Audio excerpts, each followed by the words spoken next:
इन दिनों सत्ताधारियों की शाह पर झांसी में भू माफिया सक्रिय हैं, जो किसी भी विवादित संपत्ति पर कब्जा करने के लिए तत्पर रहते हैं। यह भू माफिया विवाद करने वाले लोगों के साथ मिलकर संपत्ति का इकरारनामा या फिर बैनामा करवाते हैं और फिर रसूख के बल पर पुलिस के साथ मिलकर खेल करते हैं। योगी आदित्यनाथ कहते हैं कि सपा शासन में गुंडों ने लोगों की जमीनों पर कब्जा किया। 2017 में योगी की सरकार बनते ही उन्होंने माफियाओं पर कार्यवाही करना शुरू किया।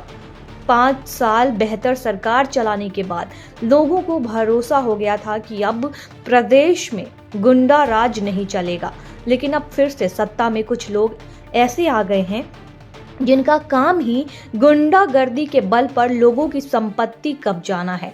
एक ऐसा ही मामला झांसी के सबसे पॉश इलाके से सामने आया है, जिसमें एक व्यापारी की मौत के बाद जमीनों की भूखे भेड़िए उसकी करोड़ों की संपत्ति पर कब्जा करने के लिए सक्रिय हो गए। दरअसल मामला तब प्रकाश में आया जब कुछ दिन पहले एक सास को लेकर उसका दामाद पत्रकारों को पैसे देकर अपनी खबर छपवाने के लिए अधिकारियों के पास जाकर शिकायतें कर रहा था।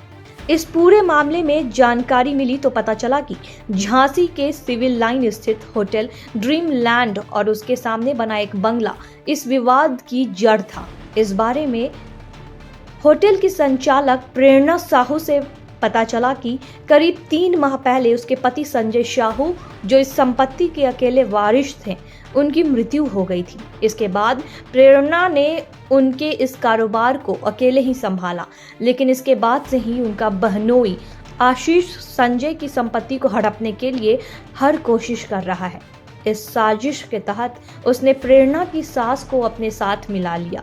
प्रेरणा की माने तो पहले आशीष शर्मा ने सास को मोहरा बनाकर एक फर्जी शिकायत की, लेकिन पुलिस ने निष्पक्ष जांच करते हुए उसे फर्जी पाया। हमारे जो नंदोई हैं आशीष शर्मा और सास संध्या साहू, वो हमारी प्रॉपर्टी हमारे हस्बैंड को अभी 3 महीने ही नहीं हुआ एक्सपायर हुए, सारी प्रॉपर्टी पे अपना कब्जा आशीष के द्वारा हर जगह गलत लोगों के साथ मिलकर हमारी चीज़ों को हथियाने और हमें नुकसान पहुंचाने और हमारे बच्चों को नुकसान पहुंचाने के लिए सारी कोशिशें उन लोगों की हमारे प्रति जारी है। थाने में इन्होंने हमारे लिए फ़र्ज़ी मुकदमा, हमारे घर वालों के लिए, हमारे भाई, हमारी माँ, हमारे पापा के लिए फ़र्ज़ी मुकदमा लिखवाया है। तो अभी क्या संपत्ति को लेकर इन लोगों ने कोई कार्रवाई की है? हाँ, मुझे अभी 2 दिन पहले मालूम पड़ा है कि मेरी बिना इजाज़त के इन लोगों ने, इनके जो आशीष शर्मा दामाद हैं, उन्होंने कुछ लोगों से मिलकर हमारे घर होटल की कागज़ वगैरह फ़र्ज़ी बनवाकर उसका एग्रीमेंट वगैरह कर दिया है। इसमें कुछ भाजपा नेता हैं जो दबाव बनाने के लिए इन लोगों ने भाजपा नेताओं का साथ लिया और हमें दबाव बना रहे हैं कि आप भी इसमें अपना कर लें, नहीं तो आपका भी हम हिस्सा जो है वो ले लेंगे। इसमें पहली बात तो ये कि हमारी इजाज़त के बिना कुछ होना नहीं चाहिए। पति के बाद तो हमारे बच्चे हैं, हम हैं, पर इन्होंने अपने आप को रखा, हमारी सास है संध्या साहू, और अपनी बेटी को रखा इन्होंने, प्रियंका शर्मा को। और हमारा जो दामाद है वो बहुत ही फर्जी आदमी है। उसने हमारी नंद से शादी ही इसलिए करी थी, फ़िलहाल उसकी तबीयत ख़राब रहती थी, उसको फिट्स आते थे, बहला फुसला के इन्होंने शादी करी। उसके बाद इनकी पूरी नीयत ख़राब रही हमारी प्रॉपर्टी को लेके। उसके बाद जैसे ही ये गए 3 महीने नहीं हो पाए और फिर उन्होंने नेताओं के द्वारा फर्जी तरीके से हमारी प्रॉपर्टी के पीछे बिल्कुल पूरी तरीके से लग चुके हैं। ये कौन है जिन्होंने ये जो आप बता रहे फर्जी एग्रीमेंट किया? कौन लोग हैं इनमें? इसमें है पुनीत अग्रवाल, कुंवर मृगेंद्र सिंह, पंकज रावत, शैलेंद्र गुप्ता, संतोष राय, विशाल धवन, ऋषभ कुमार, अनुराग मिश्रा, मयंक गुप्ता। इसको लेकर आप क्या स्टेप रहेगा, क्या करेंगे आप?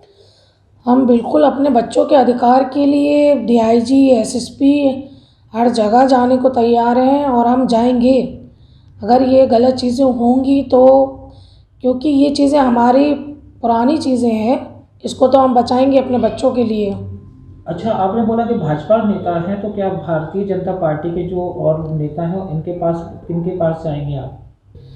हमारे पार्टी के कुंवर मांगवेन जी हैं, बहुत ही ईमानदार नेता हैं भाजपा के। हम लोग उनको बहुत मानते हैं, इस पार्टी को बहुत मानते हैं। विधायक जी के पास जाएंगे, सांसद जी के पास जाएंगे, और अगर यहाँ पे अगर सुनवाई ना हुई तो फिर हम योगी नाथ जी के पास जाएंगे। उन्होंने महिलाओं के लिए बहुत ज़्यादा हर चीज़ का इतना प्रबंध किया है कि महिलाओं को हक ज़रूर मिलेगा। और हमारे 2 छोटे बच्चे हैं, उनके लिए तो हम बिल्कुल लखनऊ जाएंगे, अपने हक की लड़ाई बिल्कुल लड़ेंगे कि भू माफिया जो हैं हमारे पति और हमारे बच्चों का हक किसी भी प्रकार से ना ले पाए।